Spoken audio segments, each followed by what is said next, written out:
Hello everyone, আসসালামু আলাইকুম। কী অবস্থা সবার? আজকে কিন্তু সেজেগুজে কই যাচ্ছি বলেন তো? আজকে সেজেগুজে যাচ্ছি হচ্ছে আমার মায়ের খুবই পছন্দের একটা জায়গা, কারণ তার ভাইয়ের বাড়ি আর আমাদের নানু বাড়ি ছিল আগে, যদিও আমার নানিরা সেখানে আর থাকে না, এখন তারা গ্রামে চলে গেছে। কিন্তু আমাদের 3 ভাই বোনের ছোটো থেকে বড় হয়ে ওঠা সেই জায়গাতেই, মানে অনেক স্মৃতি আছে আমাদের সেখানে জড়ায়। তো এতদিন কোনো প্ল্যানই ছিল না, হঠাৎ করে মামা আসছে বিদেশ থেকে, এসে একদম অনেক রিকোয়েস্ট করতেছিল যাওয়ার জন্য।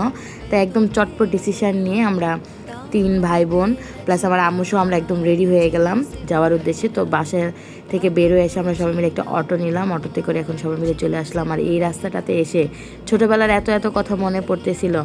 এই রাস্তাটাতে এই জায়গাটাতে আমাদের ছোটোবেলার কত স্মৃতি আছে, যদিও এখন আমাদের ছোটোবেলার সেই সময়কার আর এখনকার এই জায়গাটা পুরোটাই চেঞ্জ। এখন অন্যরকম চেঞ্জ হয়ে গেছে, আমাদের সময় যেরকম ছিল ওই রকম নাই।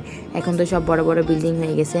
তো এখানে কিন্তু আমাদের পুরোটা শৈশব কাটছে। আর আগে আমাদের কাছে কিন্তু নানু বাড়ি ছিল একদম অন্যরকম একটা মজার জায়গা। হয়তো সবার জন্য এরকমই হয়, কিন্তু আমরাও এখানে কত সুন্দর সুন্দর মেমোরিজ আছে।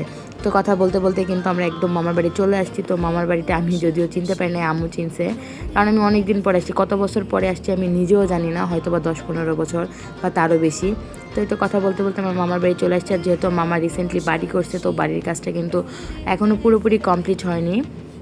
তো তারপরে কিন্তু সব মিলে অনেক সুন্দর লাগছে। তো আমরা ভিতরে গেলাম, যাই তো অনেক দিন পরে মামা মামির সাথে দেখা হইলো, দেখা হয়ে খুবই ভালো লাগলো। আমার যে মামাতো বোন আছে তারও যে বিয়ে হয়েছে, বেবি আছে, এগুলো আসলে আমি জানতামই না। তো অনেক দিন পর সবার সাথে দেখা হয়ে কিন্তু খুব ভালো লাগলো। আর এখানে আমার বাচ্চারাও কিন্তু খুব মজা করছে, আমার আপুর বাচ্চারাও আসছে। তো সব মিলাই আমার মা সব থেকে বেশি খুশি হয়েছে, কারণ সে তার ভাইকে দেখতে পাইছে। তো সব মিলাই কিন্তু খুবই ভালো ছিল দিনটি।